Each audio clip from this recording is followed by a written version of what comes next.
សួស្តីអ្នកទាំងអស់គ្នានៅក្នុងថ្ងៃនេះខ្ញុំនឹងនិយាយអំពីរឿងក្តីឃាតកម្មមួយដែលកើតឡើងនៅក្នុងប្រទេសប្រេស៊ីលដោយក្មេងប្រុសអាយុ12ឆ្នាំម្នាក់ត្រូវបានអ្នកជិតខាងនិងជាដៃគូលេងហ្គេមសម្លាប់បន្ទាប់ពីខ្ចីដុំមាសនៅក្នុងហ្គេមចំនួន 20,000 ដុំមាសបើគិតជាលុយដុល្លារប្រហែលជា$2ប៉ុណ្ណោះដោយសារតែការខ្ចីហើយក្មេងប្រុសកាប្រារូបនេះគឺគាត់បដិសេធមិនព្រមសងត្រឡប់ទៅវិញដែលជាហេតុធ្វើឲ្យដៃគូលេងហ្គេមខឹងជាខ្លាំងនិងបានសម្លាប់រូបគេដល់ផ្ទះចង់ដឹងថាតើមានអ្វីកើតឡើងជាបន្តទៀតនៅក្នុងករណីមួយនេះសូមអ្នកទាំងអស់គ្នាធ្វើការស្ដាប់និងស្វែងយល់នៅក្នុងវីដេអូមួយនេះក្មេងប្រុសដែលរងគ្រោះនៅក្នុងករណីមួយនេះមានឈ្មោះថា Gabriel ដែលគាត់រស់នៅទីក្រុង Blumenau នៅក្នុងរដ្ឋ Santa Catarina នៅក្នុងប្រទេសប្រេស៊ីលនៅពេលដែលហេតុការណ៍នេះបានកើតឡើងគឺស្ថិតនៅក្នុងឆ្នាំ2007ដែល Gabriel គឺមានអាយុត្រឹមតែ12ឆ្នាំប៉ុណ្ណោះ Gabriel គឺជាក្មេងប្រុសដែលមានចិត្តល្អនិងសុភាពរាបសារគាត់ជាមនុស្សដែលងាយរាប់អានហើយមនុស្សភាគច្រើនសុទ្ធតែចូលចិត្តគាត់សូម្បីតែក្មេងៗដែលមានវ័យច្រើនជាងគាត់ក៏អាចស្និទ្ធស្នាលជាមួយគាត់បានយ៉ាងងាយផងដែរទោះបីជាយ៉ាងណានៅក្នុងជីវិតប្រចាំថ្ងៃរបស់ Gabriel គឺជាក្មេងដែលនិយាយតិចនិងចូលចិត្តស្ងប់ស្ងាត់ប៉ុន្តែនៅពេលដែលគាត់ចូលទៅក្នុងប្រព័ន្ធអ៊ីនធឺណិតហាក់ដូចជាគាត់បានបង្ហាញខ្លួនយ៉ាងកាន់តែច្បាស់និងមានភាពក្លាហាននៅក្នុងការទំនាក់ទំនងជាមួយអ្នកដទៃ Gabriel គឺជាមនុស្សដែលចូលចិត្តលេងហ្គេមអនឡាញប៉ុន្តែហ្គេមដែលទាក់ទាញចិត្តខ្លាំងជាងគេគឺហ្គេមមួយដែលមានឈ្មោះថា Tibia ជាក់ស្ដែងនៅក្នុងឆ្នាំ2007ហ្គេម Tibia ទទួលបានប្រជាប្រិយភាពយ៉ាងខ្លាំងវាជាហ្គេមដែលមានលក្ខណៈជា fantastic ហើយដូចទៅនឹងហ្គេមផ្សេងៗទៀតដែរដែលអ្នកលេងហ្គេមត្រូវតែប្រមូលរកប្រាក់ដើម្បីបំពេញបេសកកម្មនិងអភិវឌ្ឍតួអង្គរបស់ខ្លួនឲ្យកាន់តែខ្លាំងឡើងបើយើងក៏លេចមើលនៅក្នុងសង្កាត់ជាមួយនឹង Gabriel មានយុវជន16ឆ្នាំម្នាក់ឈ្មោះថា Daniel Petri ក៏ជាអ្នកលេងហ្គេម Tibia ដូចគ្នាដែរហើយក៏ជាអ្នកដែលបានសម្លាប់ទៅលើ Gabriel នេះឯងតាំងពីកុមារភាពមក Daniel គឺតែងតែបង្កបញ្ហាជាច្រើនឲ្យទៅគ្រួសារនិងជាមនុស្សដែលពិបាកចូលសម្រុងជាមួយអ្នកដទៃមនុស្សដែលស្គាល់គាត់បាននិយាយថាគាត់គឺជាមនុស្សដែលឆាប់ខឹងខ្លាំងនិងមួម៉ៅច្រើន Daniel មានចរិតរឹងរូសមិនស្ដាប់បង្គាប់ហើយតែងតែបង្កបញ្ហានៅក្នុងសង្កាត់ជាញឹកញាប់គាត់តែងតែមានចំនួនជាមួយអ្នកជិតខាងហើយពេលខ្លះចំនួនទាំងនោះក៏ឈានដល់ការវាយតប់គ្នាទៀតផងបើទោះបីជាយ៉ាងណា Daniel ក៏មិនមែនមកពីគ្រួសារដែលក្រីក្រឡើយគាត់ធំធាត់ឡើងនៅក្នុងគ្រួសារដែលមានវណ្ណៈកណ្ដាលដែលមានជីវភាពសមរម្យហើយឪពុកម្ដាយរបស់គាត់ស្រឡាញ់គាត់និងបានព្យាយាមអស់ពីសមត្ថភាពដើម្បីជួយកូនប្រុសរបស់គាត់ប៉ុន្តែទោះបីជាយ៉ាងណាពួកគេនៅតែពិបាកនៅក្នុងការគ្រប់គ្រងអារម្មណ៍និងការផ្ទុះកំហឹងរបស់ Daniel ដោយអាចទុកយូរបានឪពុកម្ដាយរបស់ Daniel បាននាំគាត់ទៅជួបអ្នកប្រឹក្សាផ្នែកចិត្តសាស្ត្រដោយសង្ឃឹមថាវានឹងអាចជួយកែប្រែអាកប្បកិរិយារបស់គាត់ប៉ុន្តែមិនយូរប៉ុន្មាន Daniel ក៏បានចាប់ផ្ដើមបដិសេធមិនព្រមទៅជួបទៀតឡើយការបដិសេធនេះបានប៉ះពាល់ដល់ការសិក្សារបស់គាត់ដែរយូរទៅ Daniel ចាប់ផ្ដើមកិច្ចម៉ោងរៀនកាន់តែញឹកញាប់រហូតក្លាយទៅជារឿងធម្មតានៅថ្ងៃណាមួយដែលគាត់មិនទៅសាលា Daniel ភាគច្រើនចំណាយពេលនៅផ្ទះមើលទូរទស្សន៍ឬក៏អង្គុយលេងហ្គេម Tibia នៅលើកុំព្យូទ័ររបស់គាត់ហើយដោយសារតែចំណង់ចំណូលចិត្តនៃការលេងហ្គេម Tibia នេះហើយដែលធ្វើឲ្យ Daniel និង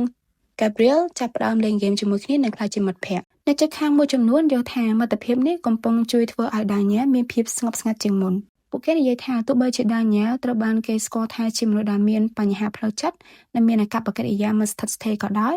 ក៏នៅពេលដែលគាត់ជួបជាមួយនឹង Gabriel មិត្តភាពរបស់ពួកគេទាំងពីរមើលទៅដូចជាធម្មតានិងចុះសម្រុងគ្នានៅក្នុងហ្គេម Tibia នេះប្រាក់ Gold គឺជាធនធានដ៏មានតម្លៃបំផុតអ្នកលេងស្ទើរតែគ្រប់រូបគឺត្រូវការវាដើម្បីទិញសម្ភារៈបង្កើនសមត្ថភាពតួអង្គនិងបន្តដំណើរ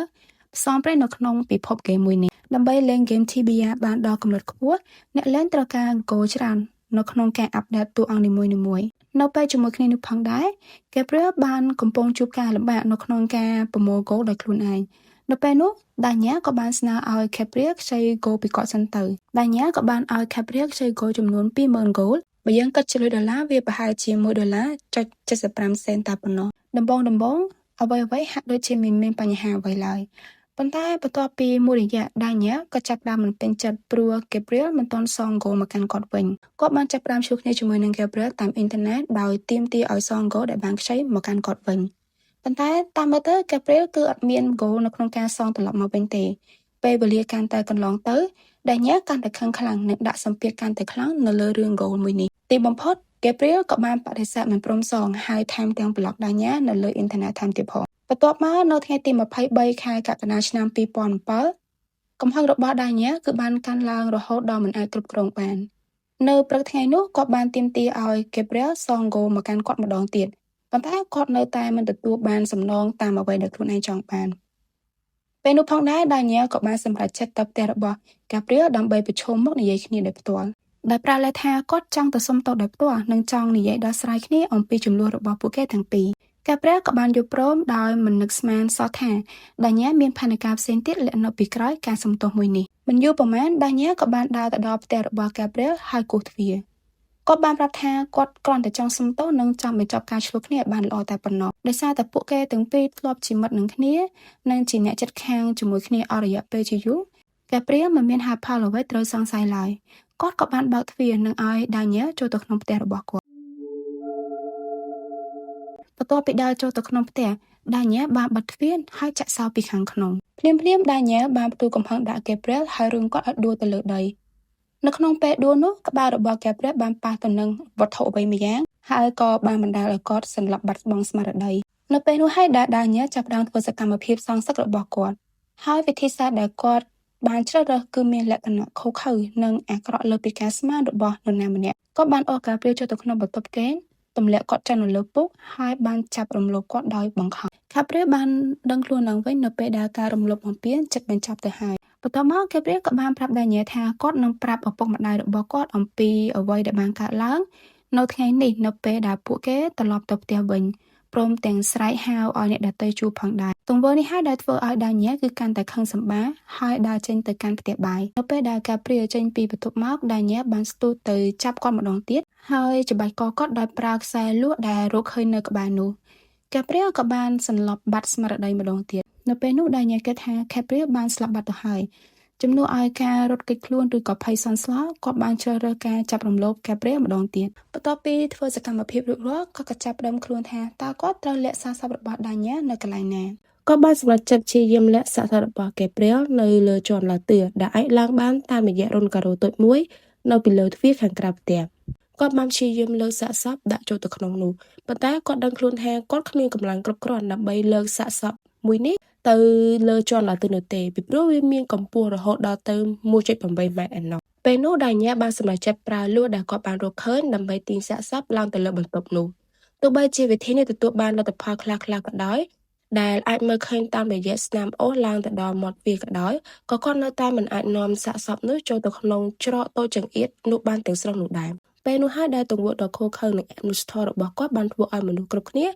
ក់ស្លុតសាជាថ្មីម្ដងទៀតដាញ៉ាបានសម្រេចចិត្តថាប្រសិនបើសាកសពនេះធ្ងន់ពេកគាត់នឹងកាត់វាជាបំណែកតូចៗដើម្បី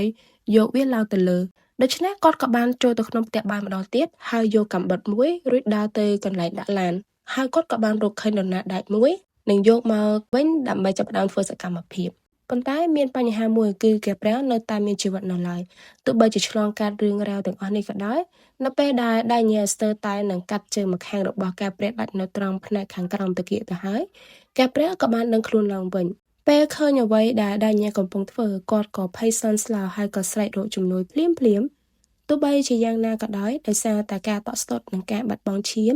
ក៏ដូចជាការឈឺឆាប់ខ្លាំងពេកគាត់ក៏បានសន្លប់បាត់បង់ស្មារតីម្ដងទៀតចំណែកឯដាញ៉ាក៏នៅតែបន្តកាត់ជើងរបស់គាត់ការពិនិត្យនៅពេលក្រោយបានបង្ហាញថា Gabriel នៅតែមានជីវិតរហូតដល់ជើងទាំងពីររបស់គាត់ត្រូវបានកាត់ដាច់អស់បន្ទាប់ពីដាញ៉ាបានព្យាយាមលើកសាកសពទៅលើបន្ទប់ក្រោមដីផ្ទះម្ដងទៀតដាញ៉ានៅតែមិនអាចលើកសាកសពរបស់ Gabriel ឡើងទៅបន្ទប់ជាន់ឡាទឿនោះបានដដែលបន្ទាប់មកគាត់ក៏សម្រេចចិត្តចាកចេញពីផ្ទះរបស់ Gabriel និងត្រឡប់ទៅផ្ទះរបស់គាត់វិញចំណែកឯសាកសពរបស់ Gabriel ក៏ស្ថិតនៅទីនោះរហូតដល់យប់ឡើងបងប្រុសអាយុ16ឆ្នាំរបស់ Gabriel គឺជាអ្នកដំបូងដែលបានត្រឡប់ដល់ផ្ទះមុនគេបន្ទាប់ពីចេញពី clinic គាត់បានសង្កេតឃើញថាទ្វារផ្ទះត្រូវបានចាក់សោពីខាងក្នុងដូច្នេះហើយគាត់ក៏ស្វែងរកផ្លូវផ្សេងដើម្បីចូលទៅក្នុងផ្ទះពេលនោះហើយដែលគាត់បានប្រទះឃើញសាកសពប្អូនប្រុសរបស់គាត់ស្ថិតនៅក្នុងស្ថានភាពដ៏គួរឲ្យរន្ធត់បែបនេះគាត់ក៏បានរត់ចេញទៅក្រៅផ្ទះដើម្បីស្វែងរកជំនួយអ្នកជិតខាងដែលបានឮសំឡេងនោះក៏បានទៅមើលហើយក៏បានទូរស័ព្ទហៅប៉ូលីសហើយការស៊ើបអង្កេតក៏បានចាប់ផ្ដើមដោយសារតែមានជំនួយពីកាមេរ៉ាសុវត្ថិភាពប៉ូលីសមិនចំណាយពេលយូរទេនៅក្នុងការកំណត់អត្តសញ្ញាណរបស់ជនសង្ស័យក្រុមប៉ូលីសក៏បានទៅកាន់ផ្ទះដាញ៉ាភ្លាមហើយក៏សង្កេតឃើញថាគាត់កំពុងលាក់ខ្លួននៅក្នុងផ្ទះដោយមានអាការៈហាក់ដូចជាតក់ស្លុតមិនស្ងប់ចិត្តភ្លាមដាញ៉ាក៏ត្រូវបាននាំទៅកាន់ប៉ុស្តិ៍ប៉ូលីសខណៈដែលការស៊ើបអង្កេតនៅតែបន្ត ការស៊ើបអង្កេតត្រូវបានបញ្ចប់ការពិនិត្យសាកសពបានបង្ហាញថាមូលហេតុនៃការស្លាប់របស់ Gabriel គឺបណ្ដាលមកពីការបាត់បង់ឈាមដោយសារតែការប្រើប្រាស់រណារដែលកាត់ជើងពេលដែលលទ្ធផលនេះត្រូវបានបង្ហាញ Daniel គាត់បានសារភាពថាពួកគេបានឆ្លោះប្រកែកគ្នាជុំវិញរឿងហ្គេម TBR ហើយគាត់ក៏មានកំហឹងរហូតដល់ឈាមច្បែកកសម្លាប់ទៅលើ Gabriel ទោះបីជាយ៉ាងណាវាច្បាស់ណាស់ថានេះមិនមែនជាការពិតទាំងស្រុងនោះទេអ្វីដែលDanielមិនបានដឹងនោះគឺអ្នកជំនាញផ្នែកកសោវិច័យក៏បានលើកឡើងអំពីការបៀតបៀនទៅលើជនរងគ្រោះចំនួន2លើកផងដែរ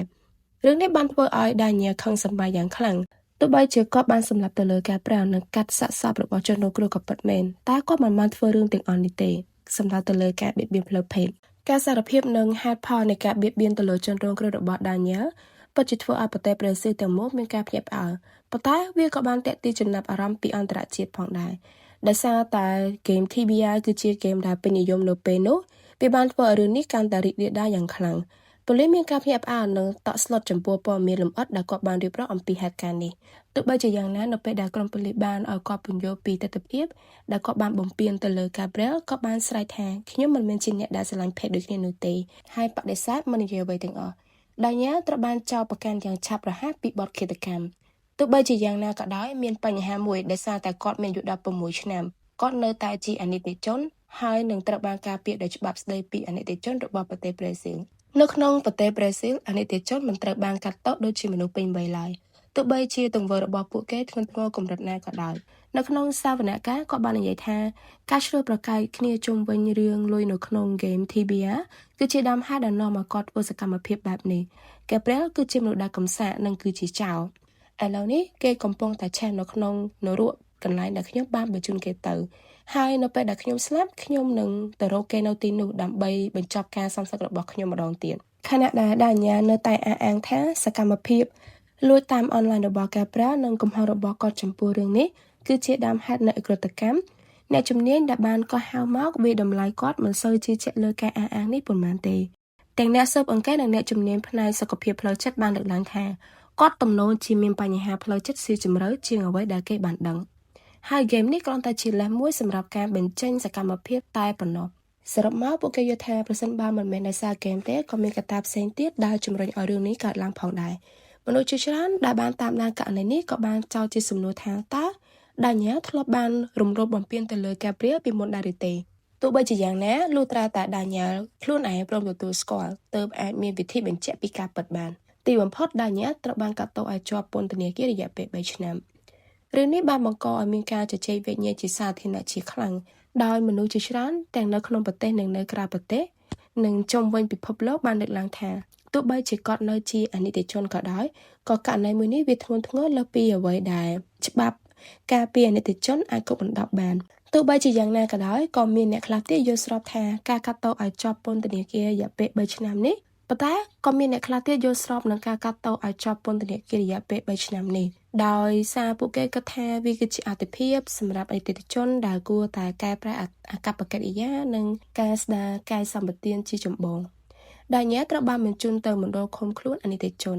យ៉ាងហោចណាស់គាត់មិនត្រូវបានដោះលែងមុនការកំណត់នោះទេហើយត្រូវបានអនុវត្តទោសពេញលេញរយៈពេល3ឆ្នាំរឿងក្តីឃាតកម្មមួយនេះក៏បានដល់ទីបញ្ចប់ជាចុងក្រោយសូមអរគុណអ្នកទាំងអស់គ្នាដែលបានធ្វើការស្ដាប់និងស្វែងយល់នៅក្នុងវីដេអូមួយនេះសង្ឃឹមថាអ្នកទាំងអស់គ្នានឹងជួយចុច like និង subscribe channel មួយនេះផងណាអរគុណជម្រាបលា Goodbye